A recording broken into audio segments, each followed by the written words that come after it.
की शिवमहापुराण हा जो पवित्र ग्रंथ आहे, तर या ग्रंथाच्या माध्यमातून भगवान शंकराच्या उपासनेच्या माध्यमातून आपल्या जीवनातल्या लाखो करोडो समस्या असू द्या, त्या प्रत्येक समस्येतून तुम्ही बाहेर पडाल, प्रत्येक समस्येतून बाहेर पडाल।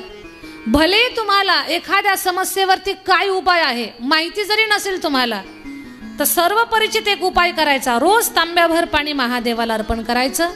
एवढं जरी तुम्ही सातत्यानं केलं तर भगवान भोलानाथ एक ना एक दिवस आपल्या अंतकरणातलं गाऱ्हाण ऐकतील आणि सांब सदाशिव आपल्या सगळ्यांच्या जीवनातल्या अडचणी संपवून टाकतील।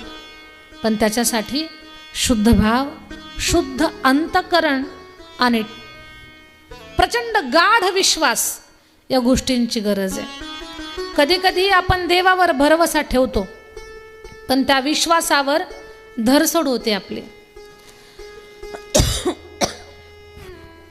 देवावर विश्वास ठेवतो, पण त्या विश्वासावर आपण कायम ठाम नसतो। एखादा पूजापाठ करून आपलं काम नाही झालं का आपल्याला वाटतं नाही नाही देवाचं काही खरंच नाही। पण सांगू, या पूर्ण विश्वामध्ये देवच खरा आहे, आपलं काहीच खरं नाही। सत्य कोण आहे? भगवान परमात्मा आहे। माझं बोलणं तुम्हाला कळावं म्हणून सांगते। काही अति शिकलेली, अति जास्त धनवान असलेली माणसं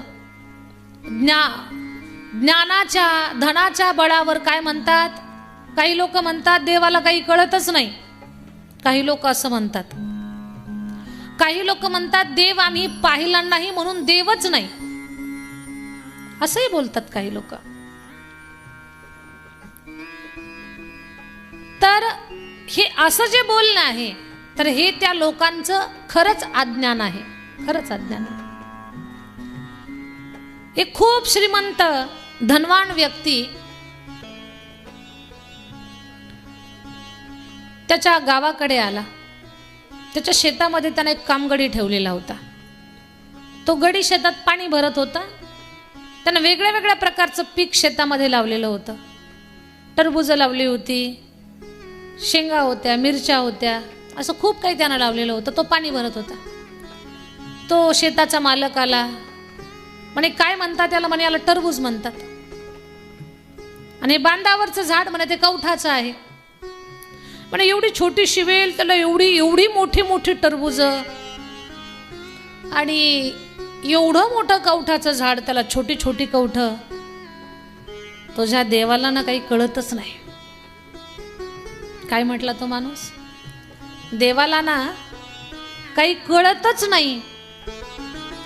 एवढं मोठं झाड आणि त्याला छोटं फळ, एवढी छोटी वेल त्याला मोठं फळ।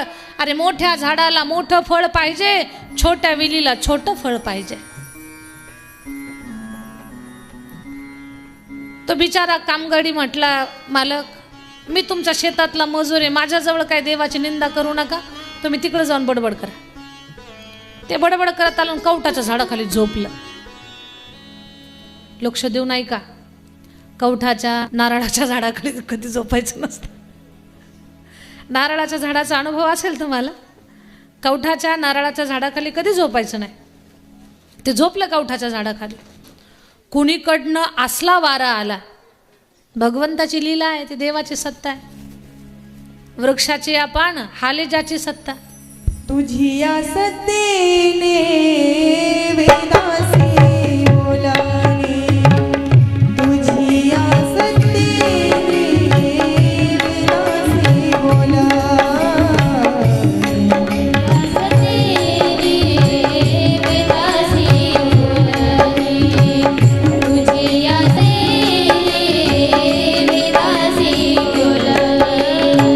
सूर्यासी चालणे तुझी या बाळे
हवा कधी सोडायची, पाणी कधी पाडायचं, ऊन कधी पाडायचं, हे सगळं ईश्वराच्या हातामध्ये आहे.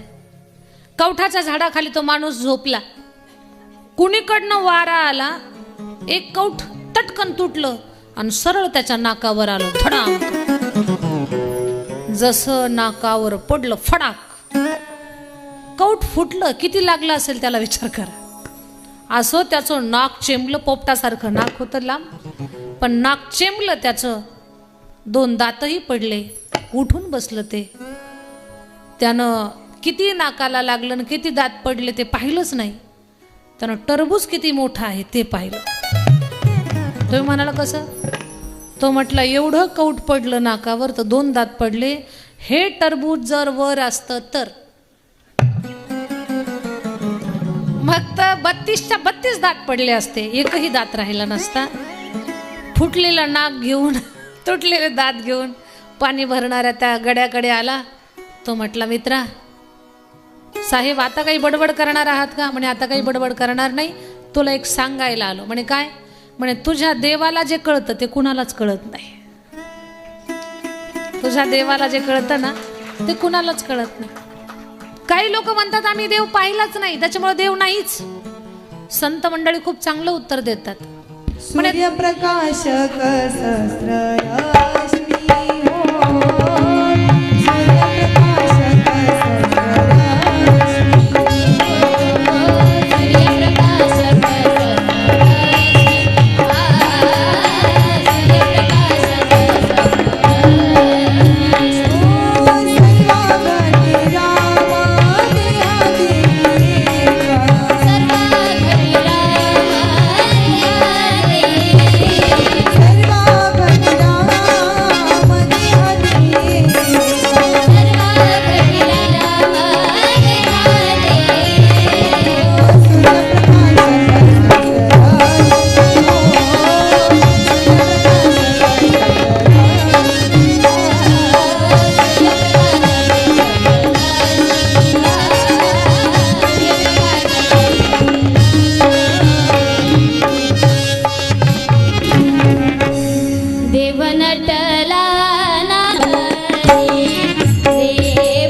सारी प्रमाणं आहेत की ती प्रमाणं आपल्याला सांगतात. संतांची वचनं सांगतायत की काही लोक म्हणतात आम्ही देव पाहिला नाही म्हणून देव नाही. हे खूप अज्ञानानं भरलेलं उत्तर आहे. संत मंडळी सांगतात तू तुझ्या खापर पंजोबाला पाहिलं का? म्हणे नाही. संत म्हटले तू खापर पंजोबाला पाहिलं नाही याचा अर्थ तुला खापर पंजोबाच नाहीत. नाही म्हणे तसं कुठं आहे का? माझे खापर पंजोबा होते म्हणून माझे पंजोबा, पंजोबा होते म्हणून आजोबा, आजोबा होते म्हणे वडील, आणि वडील होते म्हणून मी. संत म्हणतात न पाहिलेले खापर पंजोबा तुला माहिती आहे, मान्य आहेत. न पाहिलेले खापर पंजोबाला तू मानतोस ज्यानं जग निर्माण केलं त्याला का मानत नाहीस? हे सगळं मी जे बोलत आहे तुम्हाला, तर ईश्वराबद्दल आपली श्रद्धा असावी, ईश्वरावर आपला विश्वास असावा. परमेश्वराच्या सत्तेनं सगळी जगाची सूत्र चालतात. एखादा उपाय आपल्याला आपल्या धर्मग्रंथात सांगितला आहे तर त्याच्यावर संशय घेऊ नका, कारण त्याच्यासाठी कुठे अंगारा धुपारा नाही असलं काहीही सांगितलेलं नाही.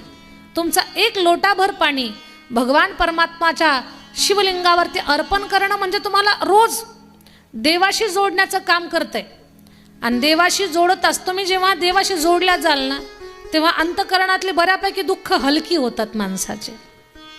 आणि माणूस जेवढा एकटा राहील तेवढा माणसाच्या दुःखामध्ये वाढ होत असते. कारण आपले सुद्धा शेजारी पाजारी आपलं दुःख ऐकून वैतागून गेलेले असतात, कंटाळलेले असतात आणि ते समाधान देऊ शकत नाही. भगवान आशेचा किरण आहे, भगवान सगळ्या समस्येवरती समाधान आहे. तर हे तुम्हाला एक उपाय सांगितला मी, त्याच्यातून हे सगळं पुढे बोलत आपण गेलो. आता तो उपाय मी ह्या कारणानं सांगितला होता की जी ब्राह्मण देवता त्यांच्या मुलीचं लग्न होतं पण त्यांना कोणीही उधारीवर पैसे दिले नाही, त्या उदाहरणातून एवढा सगळा विस्तार झाला आताच्या बोलण्याचा. एक गरीब ब्राह्मण देवता आहेत आणि ते ब्राह्मण देवता मुलीचं लग्न त्यांना करायचे पण त्यांच्याकडे धन नाही, कोणी उसनवारी देत नाही. आणि हे ब्राह्मण देवताचं उदाहरण सुद्धा मी एकाच कारणानं तुम्हाला सांगत होते की आपण आपल्या जीवनामध्ये जर चांगली कर्म कराल तर त्याची चांगली फळं आपल्याला मिळतील. त्याच्यावर हे सगळं बोलत होतो आपण. ब्राह्मण देवताने विचार केला, माणसं आपल्याला मदत करत नाहीत, आपण लक्ष्मी मातेचं ध्यान करू, धावा करू. ब्राह्मण देवता वनामध्ये गेले, ध्यान लावलं आणि मा लक्ष्मीची स्तुती गायली. माता लक्ष्मीची स्तुती गायली, वर्षभर तिचं स्तवन केलं, तिचं ध्यान केलं. एक वर्षभरामध्ये माता लक्ष्मी प्रसन्न झाली. म्हणे ब्राह्मण देवा काय पाहिजे तुम्हाला? म्हणे आई माझ्या मुलीचं लग्न करायचंय मला, माझ्याकडे लक्ष्मी नाही, धन नाही. लक्ष्मी मातेनं सांगितलं, तुम्ही जेव्हा तपश्चर्येला बसलात तेव्हा गावातल्या 4-2 शहाण्या लोकांनी पैसे जमा करून तुमच्या मुलीचं लग्नही लावून दिलंय. तिचं लग्नच राहिलं नाही, आता तिचं लग्न केव्हाच झालं. दुसरं काहीतरी मागा. ब्राह्मणदेव म्हटले, आई मुलीच्या लग्नासाठीच मला पैसे पाहिजे होते, मला दुसऱ्या कशालाही नकोय पैसे, आता मला नकोय. लक्ष्मी माता म्हटलं तसं नाही, तुम्ही एवढं माझं ध्यान केलं, एवढी माझी प्रार्थना केली म्हणजे तुम्हाला आता धन प्राप्त होणारच, तुम्ही नाही म्हटले तरी. कारण तुमच्या त्या कर्माचं फळ तुम्हाला मिळणार आहे. एक वर्षभर तुम्ही राज ऐश्वर्य भोगणार आहात, कारण वर्षभर तुम्ही माझं ध्यान केलेलं आहे. आई राज ऐश्वर्य भोगणार म्हणजे पूजापाठ बंद पडणार. आणि मी ब्राह्मण देव आहे, पूजा पाठ नित्यकर्म त्रिकाल संध्या करणं हा माझा धर्म आहे. आणि राजवैभवात जर मी गेलो तर माझ्याकडनं हे होणार नाही. आणि मला जर माझा धर्म पाळला गेला नाही तर त्याचा दोष मला लागेल. माता लक्ष्मी म्हटलं, ते काही मला माहिती नाही, पण एक वर्षभर तुमच्या प्रारब्धात राज ऐश्वर्य आहे, कारण तुम्ही वर्षभर माझी तपश्चर्या केली. देवी तर अदृश्य झाली. ब्राह्मण देवता फुल टेन्शनमध्ये. आता धन आलं म्हणजे आपण पूजा अर्चना करणार नाही, आपण उपासना करणार नाही, आपण व्रत करणार नाही, काय करावं आता? ब्राह्मण देवाने विचार केला, 1 वर्षाचं ऐश्वर्य भोगण्या अगोदरच आपण प्राण देऊ. परत ब्राह्मण देवाने विचार केला, आत्महत्या करणं हा फार मोठा दोष आहे, मग कुणाच्या तरी हातानं मरू. मग कुणाच्या हातानं मरायचं? म्हणे राजाच्या हातानं मरू. ब्राह्मण देवता राजाच्या दरबारात गेले. म्हणे राजाचा एक गुन्हा केला की राजा बरोबर मृत्यूदंड देईल आपल्याला, मग आपल्याला मरणाचा दोष लागणार नाही आणि हे ऐश्वर्य आपल्याला भोगायचं नाही. ब्राह्मण देवता राजाच्या दरबारामध्ये आले. या सगळ्या कथा आपल्याला शिकवण्यासाठी असतात बरं. याच्यातून आपण काहीतरी बोध घ्यायचा, काहीतरी चांगलं शिकायचं, जीवनामध्ये काहीतरी चांगला नियम आपण आपल्याला लावून घ्यायचा, चांगल्या सवयी आपण आपल्याला लावून घ्यायच्या. ब्राह्मण देवता राजदरबारात गेले. सगळी सभा भरलेली होती, मंत्री वगैरे होते, काही प्रधान होते, सेनापती होते. राजा मध्यभागी बसलेला सिंहासनावरती. ब्राह्मण देवाना पायातला जोडा काढला आणि भिर राजाच्या मुकुटावर फेकून मारला. जसा मुकुटावरती फेकून मारला जोडा, राजाचा टोप खाली पडला. सगळे भाली तलवारी घेऊन उठले आणि या ब्राह्मण देवाच्या गळ्याला तलवारी लावले. मारतो तुला आता. राजाला तू जोडा मारला. अरे विचार कर, किती मोठा अपराध केला तर तुला मृत्यूदंडाशिवाय दुसरा दंड नाही. ब्राह्मण देव तर एक नाही, दोन नाही, त्यांना मृत्यूदंडच पाहिजे होता. पण तेवढ्यात राजानं सांगितलं, थांबा, त्यांना मृत्यूदंड देऊ नका. म्हणे का? म्हणे त्यांनी माझा अपमान नाही केला, माझा जीव वाचवलाय. म्हणे कसं काय? म्हणे माझ्या मुकुटाला त्यांनी जो जोडा मारला तो मुकुट खाली पडला. मुकुट खाली पडल्यावर मी पाहिलं त्याच्यातून एक साप सळसळत निघालेला होता. यांनी माझा प्राण वाचवला, यांचे माझ्यावर उपकार आहे. राजसिंहासनावरून खाली उतरला, ब्राह्मण देवाचं पाद्यपूजन केलं आणि बरोबर आपल्या बरोबर सरावर बसवलं. ब्राह्मण देव तर म्हटले, बरं का, आता जे नको आहे तेच गळ्यात पडलं. आता मला हे राज ऐश्वर नको होतं म्हणून तर मी हा अपराध करायला लागलो.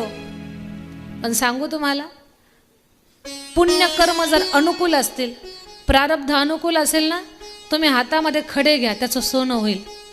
आणि प्रारब्ध जर अनुकूल नसेल तर हातात सोनं घ्या, त्याची माती होईल. एवढा कर्माचा फेरा आहे, प्रारब्धाचा फेरा आहे. म्हणून जीवनामध्ये आपण प्रयत्न करायचे की आपल्याकडनं चांगली कर्म कशी घडतील. आणि चांगल्या कर्माचा प्रभाव सांगते तुम्हाला, ही हात, हे तोंड, हे डोळे, हे कान, हे पूर्ण शरीर जर सतत चांगली कर्मच करत असेल ना, तर आपल्या भाग्यातल्या प्रारब्धाच्या ज्या दुस्तर रेषा आहेत त्या सुद्धा बदलून चांगल्या होतात. आपल्या हातावरती भरपूर काही रेषा असतात, पण चांगल्या कर्मानं त्या प्रारब्धात सुद्धा बदल होतो. पण कर्म चांगली करावी लागतात. कर्म चांगली करणं हे आपल्या हातामध्ये आहे. आपल्या हातावर रेषा असतात, भाग्यरेषा असते, आयुष्य रेषा असते, धनरेषा असते, खूप काही रेषा असतात. आपले जे अंगठे असतात, जॉईंट, कांडे, त्याच्यावरती माशाच्या डोळ्यासारखं चिन्ह असतं. जरा पाहून घेता का? कारण मी इकडे सांगत होते, बरेच जण पाहत होते. ते यव नावाचं चिन्ह म्हणतात. ते चिन्ह ज्यांच्या हातावर असेल, एखाद्या माझ्या ताईच्या हातावर चिन्ह असेल, त्या माझ्या माऊलीनं 5 लोकांचा स्वयंपाक करू दे, त्याच्यात 15 लोक जेवण करतील. त्या चिन्हाचा प्रभाव. ज्यांच्या हातावर ते चिन्हच नाही, त्यांनी 20 लोकांचा स्वयंपाक करू दे, 10 जेवतात आणि 10. ज्या शेतकऱ्याच्या हातावर ते चिन्ह आहे, त्यांनी मुठभर पेरू दे, मनभर येतं. ज्यांच्या हातावर चिन्हच नाही, तर ते जे पाहिजे ते मिळत नाही. आपल्या उजव्या पायाचा अंगठा, अंगठ्याच्या शेजारचं बोट, आणि ते जर अंगठ्याच्या पुढं असेल तर पाहता का?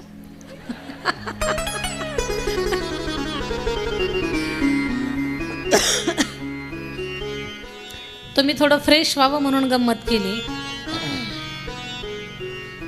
सांगायचं एवढंच आहे की ब्राह्मण देवता म्हणतात, जे नकोय तेच माझ्या पुढे आले. नाही, तुम्ही जे चांगलं कर्म केलं ते तुम्हाला पुढे आलेलं आहे. राजसिंहासनावरती बसले, पूर्ण राज ऐश्वर त्यांना मिळालं. 1 वर्षभर राजवैभव त्यांनी उपभोगलं. आणि 1 वर्षाचा काळ, कारण त्यांनी 1 वर्षच तपश्चर्या केलेली होती, 1 वर्षाचा पूर्ण काळ राज ऐश्वर्यात गेला. आणि नंतर ब्राह्मण देवतांच्या जीवनात अशा काही घटना घडल्या की पुन्हा त्यांना आपल्या आहे त्या स्थितीमध्ये राहावं लागलं. तर हे उदाहरण सांगण्यापाठीमागे माझा उद्देशच एक आहे की आपण सदा प्रयत्नशील असावं की आपल्याकडनं चांगली कामं घडली पाहिजेत, आपल्याकडनं चांगली कर्म घडली पाहिजेत. याच्यासाठी सतत आपण प्रयत्नशील राहा. आपलं प्रारब्ध चांगलं घडवणं हे आपल्या हातात आहे, पण आपल्याला जगाच्या तोंडाकडे पाहायची सवय लागली. संत, आपला संप्रदाय, आपला पंथ, आपल्या परंपरा, आपले ग्रंथ आपल्याला सांगतात, बाबा रे, तूच आहेस तुझ्या जीवनाचा शिल्पकार, तू फक्त कर्म चांगलं कर, फळ तुला आपोआप चांगलं मिळून जाईल. पण कर्म चुकीची करायची आणि आशा चांगली ठेवायची, हे असं मिळू शकत नाही. वाणी चांगली ठेवा, बुद्धी चांगली ठेवा, मन शुद्ध ठेवा, चांगलं बोला, चांगलं पहा, चांगलं ऐका, मदत करा अडचणीतल्या माणसाला. दारात कोणी याचक आला त्याला कोरभर भाकरी तांब्याभर पाणी देणं काही जड नाहीये. वर्षभर पुरेल एवढं धान्य आता घरामध्ये. जुन्या काळामध्ये जुन्या लोकांकडे सकाळी खाल्लं तर संध्याकाळी काय खावं हा प्रश्न होता. पण आता वर्ष पुरेल एवढी व्यवस्था भगवंतानं प्रत्येकाची लावून दिलेली आहे. त्याच्यामुळे चांगली कर्म आता तुम्ही केलं पाहिजेत एवढंच देवाला अपेक्षित आहे.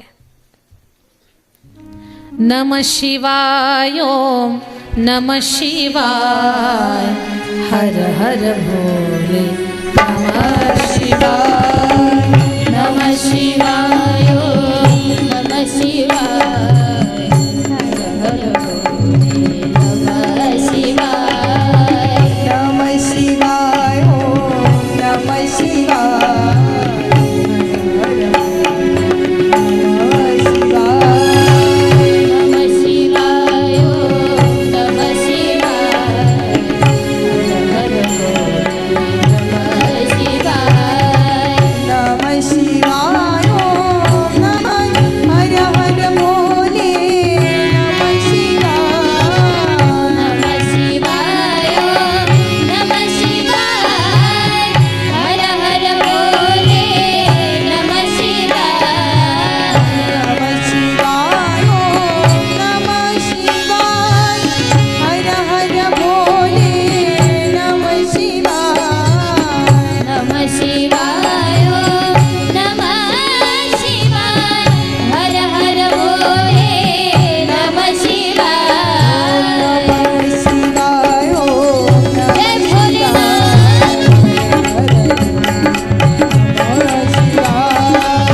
नमः शिवाय ओम नमः शिवाय हर हर भोले नमः शिवाय हर हर शंकर नमामि शंकर शिव शंकर शंभो हे गिरिजापति गवाड़ शंकर शिव शंकर शंभो हर हर शंकर नमामि शंकर शिव शंकर शंभो हे गिरिजापति गवाड़ शंकर शिव शंकर शंभो हर हर शंकर नमामि शंकर शिव शंकर शंभो हे गिरिजापति गवाड़ शंकर शिव शंकर शंभो नमः पार्वती पते शिव हर हर हर महादेव.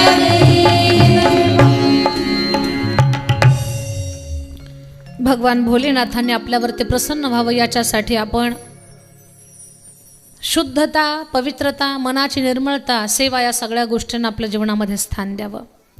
काल आपण पाहिलं की भगवान महादेवासारखा भोळा देवच नाही, चोरी करण्यासाठी आलेला चोर. पण कथा चालू आहे गावात म्हणून तोही कथा ऐकायला बसला. थोडा वेळ कथा ऐकायला बसला. कथाकारांनी सांगितलं महादेव तांब्याभर पाण्यानं प्रसन्न होतात आणि आपल्या मनात जे आहे ते आपली मनोकामना पूर्ण करतात. मला सांगा चोराच्या मनात काय असणार आहे? महादेव मनोकामना पूर्ण करणारे देव आहेत. मग चोराच्या मनात थोडंच असं असणार आहे की काहीतरी चांगलं व्हावं, आपण सप्ताहाला देणगी द्यावी, आपण हे करावं ते करावं. हे चोराच्या मनात नसतं. चोराच्या मनात नेहमी असंच असतं की काहीतरी मला चोरी करायला मिळावं. काही काही चोरांना ना चोरी कुठं करावी हे सुद्धा कळत नाही. सगळा मोजला तर 35 किलो भरल एवढाच असा 35 किलो वजनाचा चोर एका घरात चोरी करायला गेला की ज्या घराला दरवाजा सुद्धा नाही. चोरी करायला गेला तर गेला, घरात प्रवेश केला, पूर्ण काळाकुट्ट अंधार त्या घरात. त्या घरातली बाई झोपलेली अशी दरवाजामध्ये, चोराचा पाय त्या बाईच्या बाजूला तिचा मुलगा झोपलेला होता, त्या मुलाच्या अंगावर पाय पडला. पोरगं क्या क्या करून ओरडायला लागलं, आई आपल्या घरात कोणीतरी आलं. त्या बाईनं चोराचा पाय पकडला आणि चोर पालथा पाडला आणि ती त्याच्या पाठीवर बसली. बाई होती 3.5 क्विंटल. ते चोर क्या क्या क्या करायला लागला. ती बाई म्हणते पप्या, मुलाला सांगितलं तिच्या, पटकन जा पोलिसाला घेऊन ये. पप्या उठला. पप्याला रात आंधळ्या होत्या. पप्या उठला आणि भिंतीला जाऊन धडकला. पप्या म्हणतो आई मला चप्पलच सापडना. चोर म्हटलं पप्या माझ्या पायातली घालून जा, पण पटकन जा, पटकन जा आणि लवकर ये. तू जर वेळेत लवकर आला नाही तर इथंच माझं भरीत होऊन जाईल. चोराच्या मनामध्ये असतं की मला कुठेतरी चोरी करायला मिळावं, तसं या चोरानं ऐकलं की महादेव मनातली इच्छा पूर्ण करतात. चोर म्हणतो, भोलेनाथ तुम्ही मनोकामना पूर्ण करणारे आहात आणि आमच्या मनातली इच्छा तुम्ही पूर्ण करता. कशानं? तांब्याभर पाणी अर्पण केलं की. मग देवा माझी चोरी यशस्वी होऊ दे, जर माझी चोरी सक्सेस झाली तर मी तुला तांब्याभर पाणी घाल. चोर किती चतुर म्हणावा लागेल. चोर काय म्हणतो? जर माझी चोरी यशस्वी झाली तर तुला तांब्याभर पाणी. बरं, या चोरानं जर तांब्याभर पाणी घातलं नसतं तर महादेव काय बिना आंघोळीचे राहिले असते का? बरं, आपल्याला चोराचं हसू येत आहे. आपली सुद्धा तीच गत आहे. आपण म्हणतो देवा मला अमुक अमुक गोष्ट प्राप्त होऊ दे, तुला 11 नारळाचं तोरण बांध. म्हणजे अगोदर मला दे, नंतर मी तुलाही देईल. तीच पद्धत आहे आपली सुद्धा. चोर गेला चोरी करायला, त्याला कुठंच चोरी करता आली नाही. साऱ्या गावात चक्कर मारत राहिला आणि पहाटेच्या वेळेला महादेवाच्या मंदिरात आला. महादेवाला बडबड करतोय आणि तू खोटा, तुझी कथा खोटी, तुझे सगळे कथाकार खोटे. कारण ही फक्त लोकाला सांगतायत की महादेव सगळ्याचं गाणं ऐकतात, तू माझंच गाणं ऐक. मी बोललो होतो तू जर मला माझी चोरी यशस्वी होऊ दिली तर तुला तांब्याभर पाणी घालन. कुठं माझी चोरी यशस्वी झाली? महादेवाला बडबड करत होता. तेवढ्यामध्ये एक आजीप्पा महादेवाला पाणी घालायला आली. आजी महादेवाला पाणी घालताना यानं पाहिलं, म्हणे म्हातारीच्या हातात तांब्या आहे, एवढा कासाना चोरू आपण. पण म्हातारी सुद्धा तांब्या देईना. का नाही देणार मी तुला? कशामुळे आजी? तो माझ्या सोनाच्या हुंडात आलेला आहे म्हणून देणार नाही. जर हरवला तर सोन दांडाच दाखवल मला, म्हणून मी तुला तांब्या देत नाही. कशी बशी त्या चोराकडनं म्हातारीनं पूजा करून घेतली. म्हातारी म्हटली तू फक्त हाताला हात लाव, सगळी पूजा मीच करून घेते तुझी. आता महादेवाची पूजा कशी करावी ते सुद्धा तुम्हाला ऐकायला मिळणार आहे. आता महादेवाकडनं सगळी शास्त्रशुद्ध पूजा करून घेतली. चोराकडनं त्या आजीनं शास्त्रशुद्ध महादेवाची पूजा करून घेतली. पूजा झाल्यानंतर आजी म्हणते, बाळा मी आरती ओवाळते, तू घंटा वाजव. मग त्यानं घंटा पाहिली. तो म्हटला, देवा भोलेनाथ सही में तू भोला है, भगवान तू देता है तो छप्पर फाड़ के देता है. मैंने तुझे लोटा मांगा, तूने तो मुझे घंटा दे दी. मी तुला लोटा मागितला तर मला घंटा दिली. आजीला म्हणतो, आजी पटकन आरती कर, मला जरा ध्यान लावायचंय. आरती झाली, घाईगडबडीत म्हातारी पाठवून दिली आणि मग तो घंटा काढायला लागला.